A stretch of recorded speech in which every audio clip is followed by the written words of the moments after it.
Hi, I'm Brenda Option, and if you've seen my site, you know I use a lot of henna-based art, the design mostly. Sometimes I use the actual paste on wood and on myself. And I decided to share with anyone who was interested how I make my henna paste. Right now you're looking at all the ingredients I actually use to make my henna paste. These are the things that I've discovered mixed together work unequivocally the best for me. I figure if it works, then I'll just keep repeating it. So that's what I'm going to show you. I mix a lot of things together, but of course you're going to start with your hennas. And I say hennas because I rarely use one alone, but if I were to use one alone, I would use this henna alone. I think it's Jamalia. I'm not sure how you say it. I would hate to butcher the name, but as you can see the box, and I will tell you where you can get it regardless. You can get the same henna that I have in this little packet at the same location. This is henna from Yemen, usually designed to cover gray hair. I use it because it seems to get a deeper tone for me. So in order to do a henna paste, you take the little package out, and this one I've opened and used once before, so it's only about half full. I'm going to use about the second half here, probably not the whole thing, but the second half. And this is super finely sifted, so you don't have to re-sift this.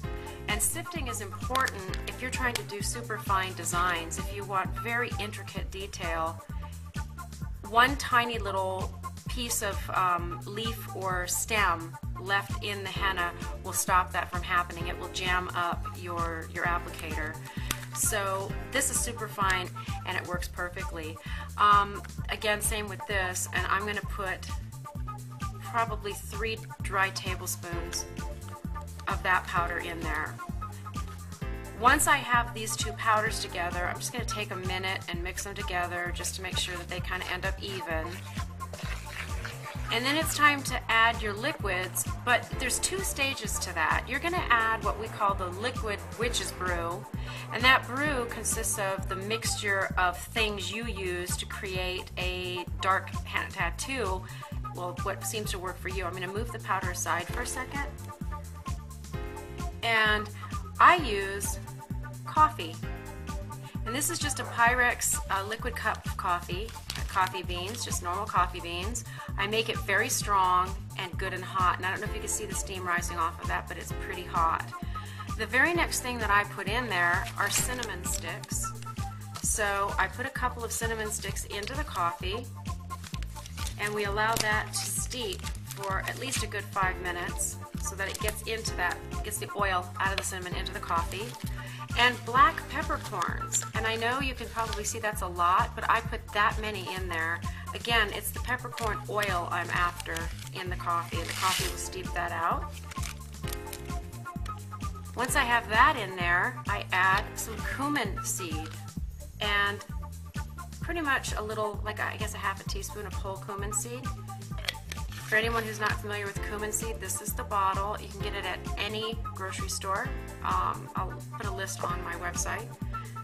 And finally, ground cloves. And I put a good measure of those in there too. This does 2 things. Again, I'm after the clove oil, and I'm also after the really nice aromatic scent that it gives. So now that we have our witch's brew all together in our coffee, these are the steeping ingredients. I'm just going to stir that up. We're going to let that sit for a few minutes. And you're going to have to be patient with this one part because you really want those oils to come out into the coffee. Coffee is acidic and it'll help pull the oil out of these other items. So what we'll do, and this smells awesome by the way, we will let that sit for 5 to 6 minutes. Assume that time went by. I'm going to pause my video and I'll be back.